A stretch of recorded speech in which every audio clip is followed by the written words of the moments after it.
Welcome to The Link this Wednesday evening.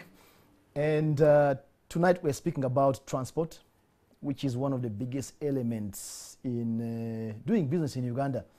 But today we're speaking about rail transport. It's been a challenge in Uganda. However, it seems to be resurrected. And it might be an opportunity for you to reduce the cost of doing business going forward. Just stay tuned, and we are going to discuss that in a moment.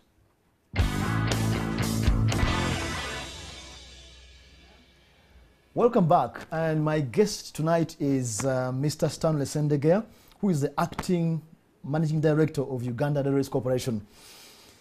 So, Mr. Ssendegeya, we thought when Araviara went away, the railway was gone also. But you're saying that it is around. How come? Yeah, good afternoon, viewers. The railway is actually alive and kicking. Araviara went out, but of course, railways was there before Araviara and it will continue to be there. Okay. Because it's a strategic parastatal for government. Okay. Sure. What kind of infrastructure did you now inherit? People think that things were dilapidated and maybe not non-functional.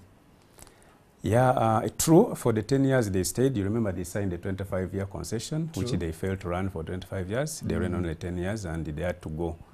The infrastructure they left behind was basically all of it devastated. You remember when we handed over in 2006, we handed over very good infrastructure. The railway was properly operational. Now, the time of their going, actually, when you look at the value of the loss, we call it deferred maintenance. When you don't maintain, you defer, so you spoil to that extent. So the value is about $120 million.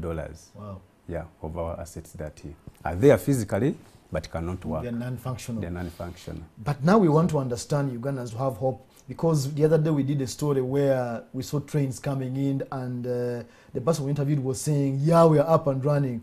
You have done some renovation. What kind of capacity do you have now in terms of renovation after Araviara goes? Yeah, true. We've done some renovations. First of all, I want to appreciate government.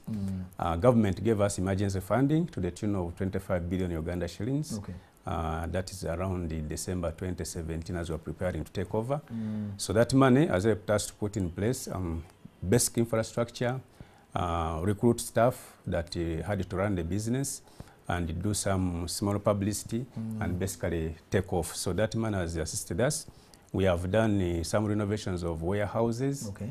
We have done actually, most importantly, the line from Goodshed, Kampala, to Port Bell that connects us to Tanzania through the lake up to Dar es Salaam. Okay. So that one has been properly repaired and is functional. It hadn't worked for 10 years over Araviara, but it's now working. The ship itself, MV Kawa, which is for Uganda, was also put back to work after it had stayed also not working for 10 years. Yeah. So we have had those assets in place within that period that we've been around. So it seems that if an importer is doing business, the ones using this, I think that's a central corridor, are the ones who will benefit. Is that right? Yeah, sure. For that route of Tanzania, the people using that, we call the southern route, will benefit, yes. Yeah. Because that route, first of all, maybe we'll talk about the turnaround time, but for now, the route is most efficient because you take fewer days from Dar es Salaam to Kampala than you take on the Mombasa-Kampala route, and it is less costly. How come? Now, I'm a business guy, I'm listening and saying, hey, Tanzania takes shorter time and then it is less costly. Give me the numbers, or give me the days. Tanzania, we take maximum 5 days, maximum, but we do 3 to 5 days, okay, right from Dar es Salaam up to town, up to Goodshed. But Mombasa, there are more challenges that side. We do more than between 7 to 10 days. Okay. Yeah. But still the route to Tanzania takes both lower days and less cost. Yes. How comes, where is the comparative advantage? Because I thought Dar is quite farther than Dar es Salaam, than Mombasa. Yep, I think most importantly, the distance on the lake takes the ship doesn't have any inconveniences on the way, and it is prone to less accident, less delays. So that time they cuts the distance. Yeah. But also TPA has supported us. Tanzania Post Authority. Yes, they have offered us several concessions to traders. Some you may stay for a week without paying storage at the port. Okay. And you get several other concessions through that route that make the cost go down.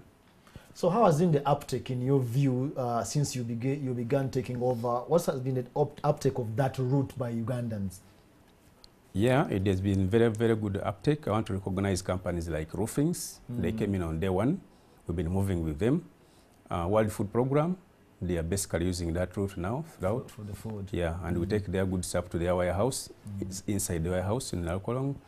There are also companies like follow the import fertilizers and seeds, and you also use the train.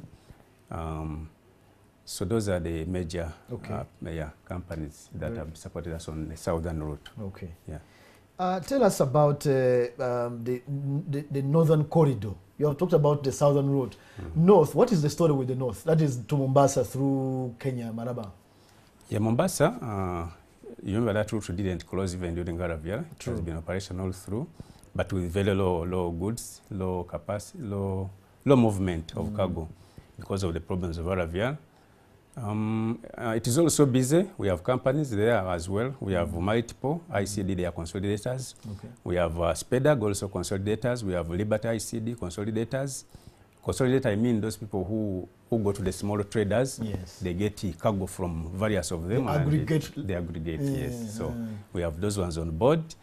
We also have exports. Yes. Exports to both to Tanzania and Kenya through the two routes. Okay. Yes. What would be the issue? Because during Aravia, I mean, there is low uptake for the northern corridor, and yet basically the affinity to rail would make me spend less money. So what do you think people are keeping away from northern corridor, and what may you be doing to make sure people come back, because that's where most of our imports come through?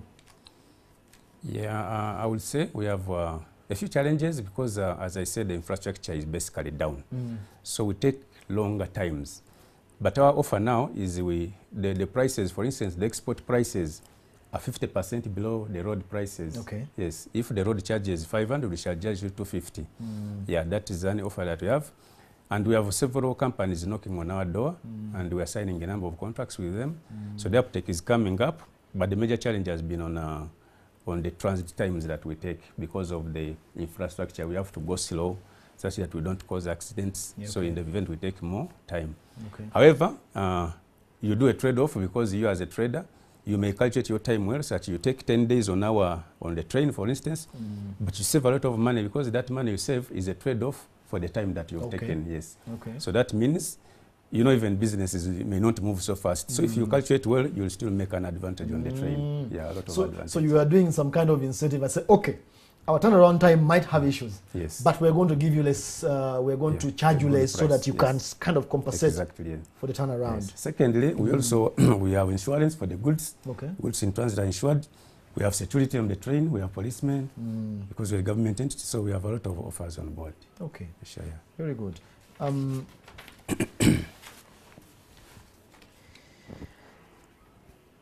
Customs clearance. It used to have issues on the road, and there's this one-stop thing. Does that also, are you plugged into that URA KRA system whereby clearing becomes easier? Yeah, now for customs, sorry. Customs, as I said, the URC, Uganda Railways, is a strategic entity. Yeah. So we work together with the URA.